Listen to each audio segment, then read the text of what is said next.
Our actual human condition is that we are part of a state. You say it's un-Islamic. What if they say Islam is beyond borders, beyond state, beyond legal documents? As a religion, Islam is beyond state. Any religion, for that matter, is above the identity of a state. You know, I could be a Christian in Kosovo, I can be a Christian in France, I could be a Christian in Chile. Yes, so religion as an identity is an identity that is above state. But at the same time, our actual human condition is that we are part of a state.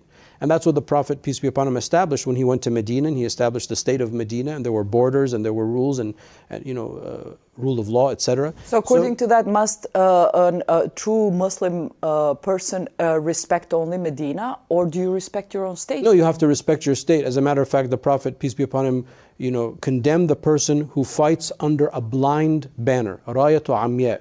Meaning, the understanding of this, or one of the understandings of this hadith text, is that for me to engage in a legitimate warfare from the Islamic point of view, it has to be a declaration of war by the body politic to which I belong.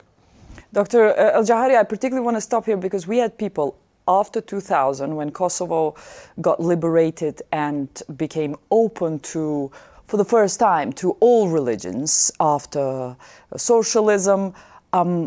At that time, we had people who said also, you shouldn't vote. They denied the state of Kosovo. Later, they ripped the passport of Kosovo in front of the cameras. Is that what Islam promotes? No, I mean, that's actually, I'm smiling because that's sort of textbook, extremist ideology, because that's what they do in all sorts of situations. We must understand that I cannot practice my faith unless I have the blanket of safety that is provided by a state. All of us. The fact that I'm able to travel here freely and be accepted amongst you, to sit with you, and to be able, the freedom that we have to be able to have this conversation is a direct function of the state. It's a blessing. The modern state is not the enemy, neither is the medieval state. A state is part of the human condition. We must have rules, we must have laws, we must have rights, we must have borders to be able to freely practice. The Muslim jurists say if you have a place to pray, ability to fast, to marry and divorce, according to our customs, to be buried as a Muslim, to eat halal food, then all of these things mean that you have Dar al-Islam, you have an abode of Islam, even if you are living amongst non-Muslims.